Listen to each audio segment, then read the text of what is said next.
ማማ ዩጋንዳ የ44 ልጆች እናት።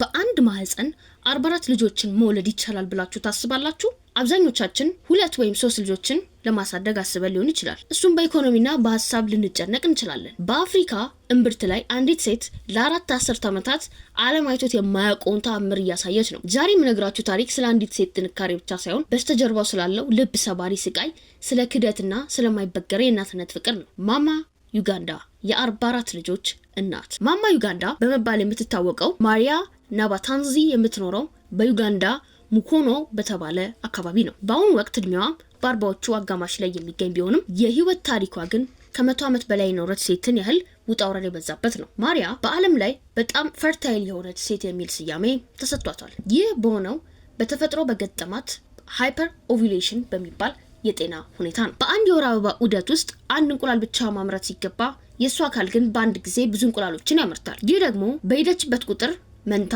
3 መንታና 4 መንታ እንድትወልድ አድርጓታል። እስካሁን ባለው መረጃ 4 ጊዜ መንታ፣ 5 ጊዜ 3 መንታ እና 5 ጊዜ 4 መንታዎች ወልዳለች። ከነዚህ ውስጥም 38ቱ በህይወት ይገኛሉ። 6ቱ ግን በሚያሳዝን ሁኔታ አርፈዋል። በ26 ዓለም ላይ የህዝብ ቁጥጥርና የቤተሰብ እቅድ ትልቁ አጀንዳ በሆነበት በዚህ ዘመን የማሪያ ታሪክ እንደገና ትኩረት እንዲስብ ያደረገው የዘመናዊ ሕክምናና የማህበራዊ ድጋፍ ስርዓት ድክመትን ፍንጭ ስለሚሰጥ ነው። በተለይም በታዳጊ ሀገራት ያሉ ሴቶች የራሳቸውን አካል የመቆጣጠር መብት ምን ያህል የተገደበ መሆኑን ያሳያል። በተጨማሪም በአሁኑ ወቅት ዓለም አቀፍ የሴቶች መብት ተሟጋቾች ያለ ዕድሜ ጋብቻና በህፃናት ላይ የሚፈጸምን ጥቃት ጉዳዮችን እንደ ትልቅ ወንጀል በሚያነሱበት ወቅት የማሪያ ታሪክ በእነዚህ ችግሮች ውስጥ ያለፈ የሰው ህይወት መጨረሻው ምን ሊሆን እንደሚችል ግልጽ ምስል ያሳያል። ማሪያ ገና በ7 ዓመቷ ነበር ዓለም የጭካኔ ፊቷን ያሳየቻት። እናቷ ጥላት ከሄደች በኋላ የእንጀራ እናቷ 5ቱን ወንድሞቿን በመስታወት የተፈጨ ምግብ በመመገብ ገድላቸዋለች። ማሪያ በወቅቱ ከቤት ወጥታ ስለነበር ብቻ ነው በህይወት የተረፈችው።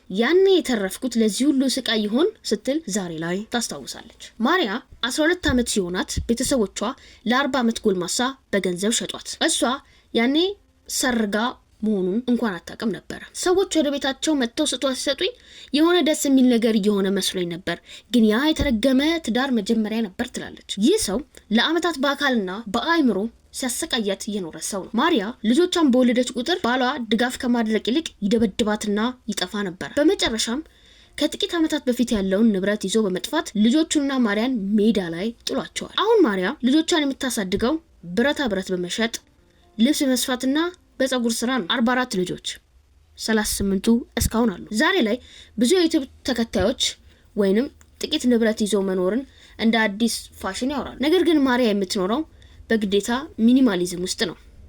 38 ልጆች በ4 ትናንሽ የጭቃ ቤቶች ውስጥ በሲሚንቶ ወለል ላይ ተደርድረው ይተኛሉ። በቀን 25 ኪሎ ግራም የበቆሎ ዱቄት ለምግብነት ያስፈልጋታል።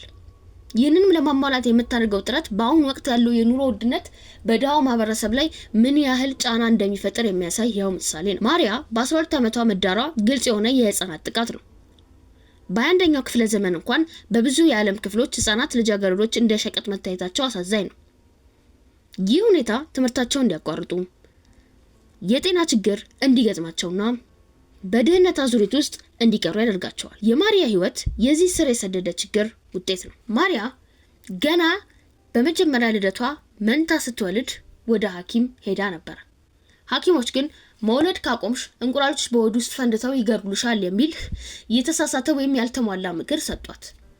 የቤተሰብ እቅድ አገልግሎት በወቅቱና በቦታው ባለመኖሩ ይህች ሴት ለ40 ዓመት የእናትነትን ማሽን ሆና እንድትቆይ ተፈርዶባታል። በዚህ ታሪክ ውስጥ ትልቁ ክፉ ገጸ ባህሪ የልጆቹ አባት ነው። 44 ልጆች አስወልዶ ሴቷን ለብቻዋ ከነሸክሟ ጥሎ መሄድ የወንድነት ዝቅጠትን ያሳያል።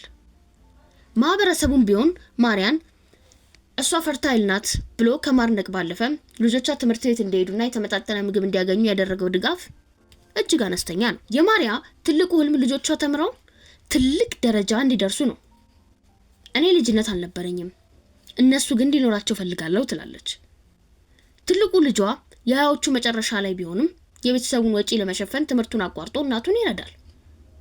ይህ ታሪክ የሚያሳየው አንዲት እናት ለልጆቿ ስትል የምትከፍለውን ወደር የለሽ መስዋዕትነት ነው። በአንድ በኩል አስደናቂ የተፈጥሮ ክስተት ቢመስልም በሌላ በኩል ግን የሰው ልጅ መብት ጥሰት ውጤት ነው። ማሪያ ዛሬም ድረስ በየቀኑ ከጠዋቱ 10 ሰዓት ተነስታ ለልጆቹ ስትል ትደክማለች። በዚህ የኑሮ ውድነት አይደለም እንደሷ ፊደል ላልቆጠረችና አነስተኛ ስራዎችን ለምትሰራ እናት ትልቅ ገቢ ላላቸው ሰዎች 38 ህፃናትን አሳድጎ አመቻችቶ ማኖር እጅግ በጣም ይከብዳል። በዛ ላይ ያለ አባታቸው እርዳታ። በተለይ ገና በ13 ዓመቷ መውለድ የጀመረች እናት። የማማ ዩጋንዳ ህይወት ለብዙዎቻችን ትልቅ ትምህርት ነው። ጥንካሬን፣ ትዕግስትንና መስዋዕትነትን እናያለን። ነገር ግን አንድ ጥያቄ መነሳቱ አይቀርም። ማሪያ የ44 ልጆች እናት የሆነችው በተፈጥሮ በረከት ነው ወይስ በህብረተሰቡ ቸልተኝነትና በህግ ክፍተት? እናንተስ ስለዚህች እናት ምን ታስባላችሁ?